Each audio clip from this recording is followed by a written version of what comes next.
What are some of the most amazing archaeological discoveries ever to have been made? We're glad you asked that question because we intend to answer it for you. Featuring all of the world's great archaeological finds in a single video would be impossible, as the video would be days long. But you can think of this one as a highlight reel.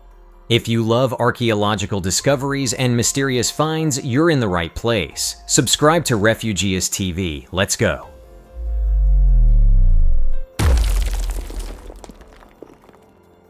Most of us know what a head lice comb looks like through bitter experience, whether that's as a child or with our children. Lice combs have looked the same throughout history. Here's one of the oldest ones archaeologists have ever found. One that bears an inscription which might be the oldest in the world. The comb and its inscription were found at a 4,000-year-old site in Israel that was once Lachish, a Canaanite city-state. It's made of ivory, and the words scratched into its surface are written in the oldest known alphabet. It says, "May this tusk root out the lice of the hair and the beard," which is, of course, precisely what a lice comb is intended to do. Deciphering and translating the letters on the artifact took Israeli archaeologists and experts an entire year, with the findings reported in November 2022. The Canaanite script is the oldest alphabet that exists in the historical record, and translating it is a slow and difficult task because our understanding of it is imperfect. Microscopic examination of the comb has revealed the presence of head lice in their nymph stage, so the comb was effective.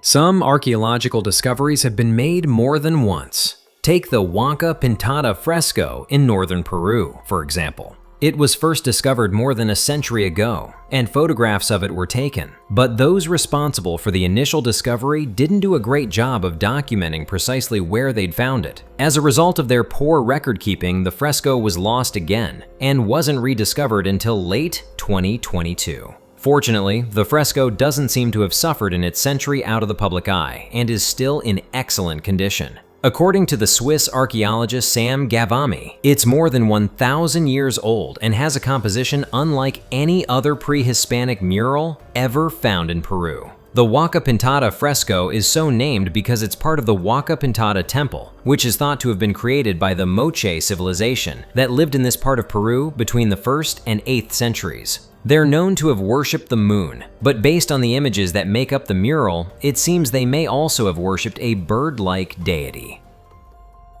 You never have to go too far to find someone who believes that Earth has been visited by aliens. For those who believe in such things, discoveries like this one are the reason why. It's a collection of Claus Dawn artifacts. If we take the story of their discovery at face value, they were found in a cave in Mexico in 2018 and are 7,000 years old. Many of the artifacts appear to depict classic gray-like aliens with long faces and round black eyes. Some of the sculptures said to have been found in the cave even appear to depict spaceships flying through the air. A video of the artifacts went viral after being uploaded to a YouTube channel called UFO Mania, which has raised the suspicions of skeptics. The first issue with the claim is that the precise location of the cave has never been given. The second problem is that all of the artifacts appear to be in near mint condition. We don't know who found them or who assessed them and determined them to be 7,000 years old. To put it another way, it's entirely possible that the objects are all fakes.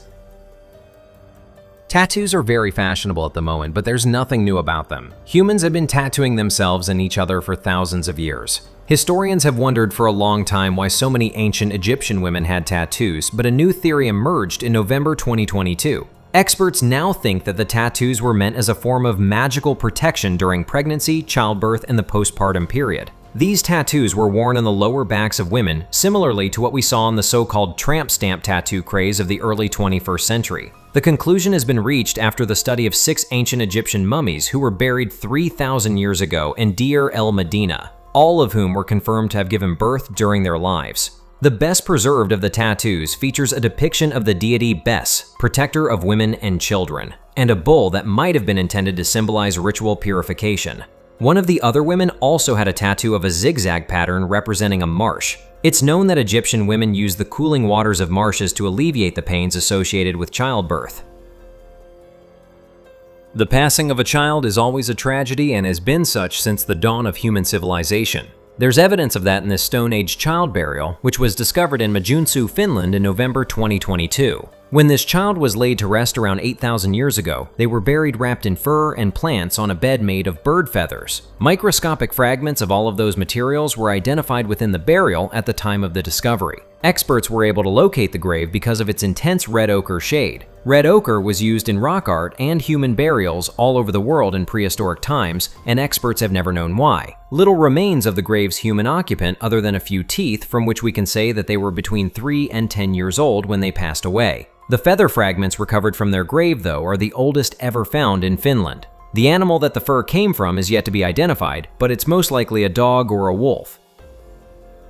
Scandinavia is the right place to look if you're in search of Viking treasure, and so it proved to be the case again when a Viking hack silver hoard was found in Stordal, Norway in December 2021.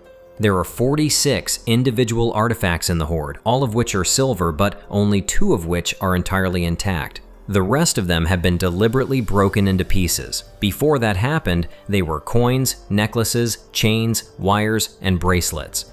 The hoard is unusual because most Viking hack silver finds are made up of various fragments of different objects. In this case, all the pieces of each object are still present in the hoard. The Vikings cut silver up like this because they used the pieces as a form of currency, with the value of each piece based on its weight. Norway was a late adopter of coin-based currency, with no coins minted in the country until the 9th century. These silver pieces were hacked early in that century and would have replaced the barter-based economy that existed before it. The total value of the hoard would have been worth about half the price of a cow at that time. It was in the heart of the dense forests of Laos, a small country in Southeast Asia, that a group of local explorers made a discovery that still perplexes scientists and local residents to this day. On a mist-covered and silent morning, one of the expedition's guides stepped on something metallic, partially buried beneath the roots of an ancient tree. When they carefully dug it out, they revealed an object that seemed straight out of a science fiction story. A bronze disc with a strange face marked by large, gleaming eyes that appeared to watch those who looked at it, as if it were guarding secrets from another time, or perhaps another world. The artifact was named the Kalmpa disc, after the small nearby village where it was found. According to the local villagers, there are legends passed down from generation to generation about the eyes that see everything and the mirror of the sky. Descriptions that perfectly match the mysterious disc. Most astonishing of all is that, despite appearing ancient, the object was in perfect condition, as if time itself had forgotten to touch it. Experts who examine the object notice something unusual. The figure's eyes are made of a material resembling glass or polished stone, but unlike anything known in the region. They reflect light in an extraordinary way, with a seemingly infinite depth. When one gets close to the face, strange distortions appear in the reflection, and some people claim to have seen images that weren't really there. Reports include visions of floating cities, unknown creatures, and even fleeting glimpses of faces that vanish immediately. The figure carved into the disc, referred to by some as the Guardian, bears features reminiscent of both tribal art and modern depictions of extraterrestrial beings.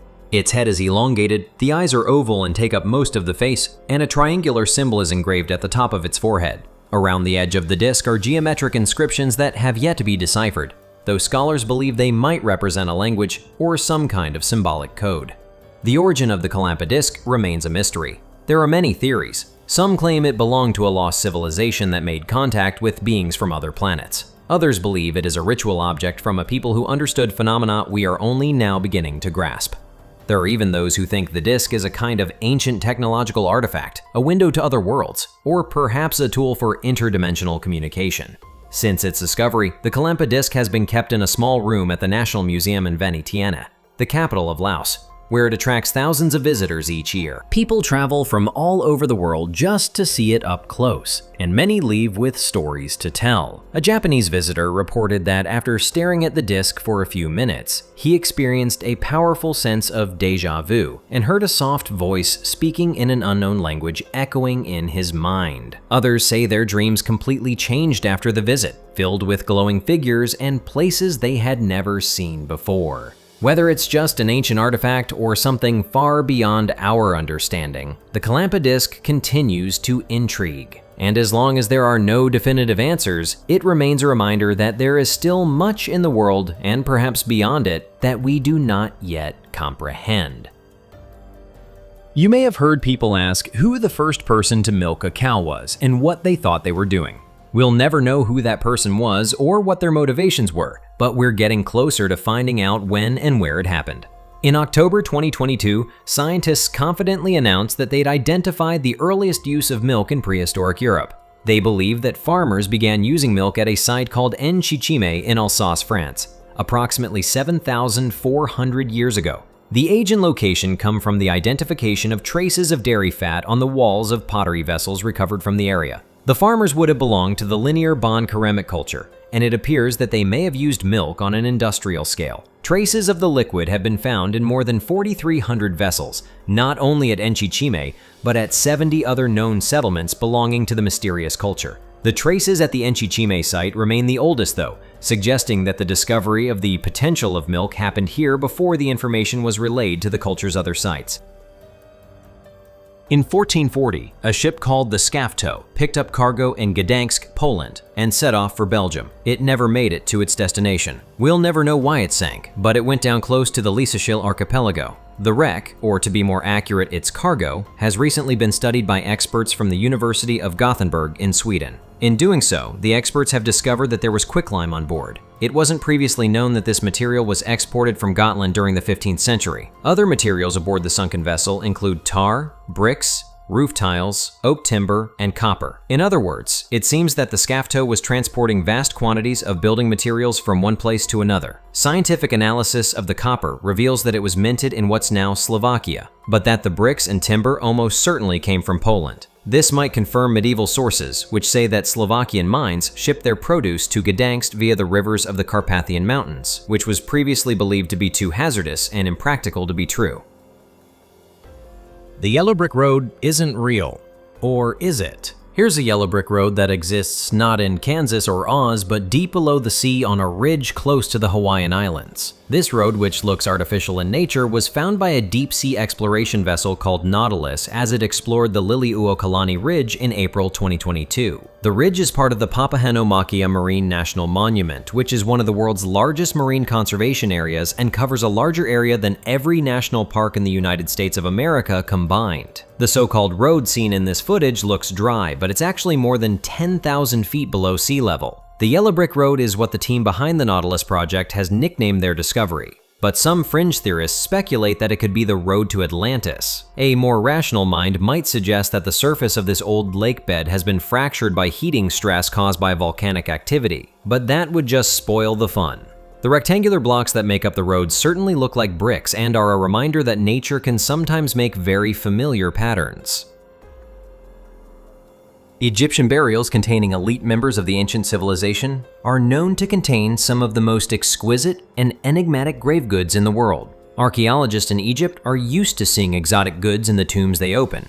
But in January 2023, a group of them confirmed the discovery of something they described as extraordinary and deeply strange in the Theban necropolis. They're referring to the finding of 9 crocodile heads. The ancient Egyptians often mummified and buried animals for a variety of reasons, but this is the first time that reptile remains have been found inside the tombs of humans. The skulls were deliberately placed within the burial chamber of an individual called Kati when they were laid to rest around 4,000 years ago. The young Nile crocodiles were presumably killed specifically for the burial. Kati was a chancellor and held high rank in the court of the pharaoh Mentuhotep II, so his burial would have been an elaborate ceremony. It's possible that crocodiles were significant to Kati for personal reasons, or he may have been a member of the cult of Sobek, which worshipped the crocodile-headed god. The magic sphere of Helios Apollo is the name given to a stunning marble sphere that was found on the hillside close to the Temple of Dionysus in Athens, Greece in 1866. It's hard for scientists to date stone artifacts, but we know the temple was constructed around 2,600 years ago. And it was at first thought reasonable to assume that the sphere comes from the same period. It was discovered by Professor Athanasios Theosopoulos, who believed that the symbols etched into its surface were arcane and had connections with magic and spellcasting, hence the artifact's name. A later study by Armand L. Delat concluded that the sphere is actually a talisman, which was buried close to a theater next to the temple by someone who was hoping for good luck in a theatrical contest. Delat estimated it to be a product of the 1st or 2nd century, rather than being as old as the temple. There's another plot twist though, as a more recent study by Nick Farrell concludes that the sphere was designed as a spirit house, designed to encase a spirit that could be called upon for assistance by its owner. We may never know which of these interpretations, if any of them, is correct. There are many ancient tombs to admire in Turkey. Göbekli Tepe gets most of the attention from tourists, but some of that attention ought to go to the Kapila Kaya rock tomb. Maybe the reason it's not as famous as Göbekli Tepe is that you have to climb a mountain to find it. The tomb is high on a mountaintop just north of Çorum. The entrance is hard to find even if you know what you're looking for, but it's worth the search. This is a staggering feat of ancient construction and architecture, but the question of just how ancient it is unresolved. We don't know who built the Kapila Kaya tomb or why. Archaeologists think it was made about 2,200 years ago for a military leader called Aikesios, but that's only because the word Aikesios is crudely scratched into a wall inside the tomb. There's no proof that the inscription was made at the same time as the tomb, and even if it was, it's not like the name Aikesios was reserved for just one person. Whoever this person was, their people fought enough of them to carve a large cube-shaped tomb directly into the side of a mountain for them. Next, we move to Saudi Arabia, where in January 2022, archaeologists revealed the surprising discovery of a network of over 4,000-year-old highways, a mystery that challenges everything we thought we knew about mobility and social organization in the ancient world. Experts now believe that in northwestern Arabia, the populations of that era created extensive funerary avenues, lined with thousands of burial monuments that connected pastures and oases in a highly sophisticated system. This contradicts the traditional view that ancient communities in the region were isolated and poorly organized, suggesting instead an impressive level of social, religious, and economic connection over 4 millennia ago. As part of the same archaeological project, it was also discovered that the enigmatic mastadals, rectangular stone structures, are much older than previously thought, dating back over 7,000 years. The pendant-shaped tombs found in the Khaybar oasis appear to be about 5,000 years old. Little by little, the deep history of the Bronze Age in the Arabian Peninsula begins to emerge from the sands, and everything indicates that we are still only at the beginning. Our next recent discovery may be the most important archaeological find of the decade. An entire underground city was found in Turkey in April 2022, and archaeologists believe it may be the largest of its kind in the world. Excavating this lost city will be a slow and challenging process, as only about 3% of it has been revealed so far, with new tunnels, rooms, passages, and artifacts being discovered almost daily. Interestingly, this city has gone unnoticed until now, even though it is right in the middle of Mardin and Midyat, an area already famous among archaeologists and recognized as a UNESCO World Heritage Site. The city has been provisionally named Matiate, which means City of Caves. Experts believe it was built about 1,900 years ago, possibly as an underground refuge. In the 2nd century, Christianity was not yet an officially accepted religion, so many of its followers needed to hide to escape persecution from the Roman Empire. It is possible that at the height of its occupation, up to 70,000 people lived there, in the shadows, protected by the darkness of Matiate. The same ancient shipwreck that gave us the enigmatic Antikythera mechanism revealed another surprising treasure in June 2022, when marine archaeologists located what they believe to be the long-lost head of a 2,000-year-old marble statue of the Roman god Hercules. The shipwreck, located off the coast of Greece, was originally discovered by sponge divers in 1900 and has been the subject of continuous archaeological investigations ever since. It is estimated that the ship sank around 60 BC. Interestingly, the marble head was ignored for a long time, as it was so damaged and covered in concretions that it was mistaken for a shapeless rock. It was only possible to identify it after divers also found the statue's pedestal, still with the lower parts of the legs intact. But this was not the only recent revelation at the site. 2 human teeth embedded in marine sediments were also found, proving that at least one person died there, unable to escape the ship before it sank. Historians believe that the vessel, about 40 meters long, had departed from somewhere in the eastern Mediterranean bound for Rome and ended up sinking during a storm. With these new discoveries, archaeologists hope to unravel even more secrets hidden beneath the waters of Antikythera. Subscribe now and hit the bell to not miss anything. Fascinating discoveries await you in every video. Thank you for your support. See you soon.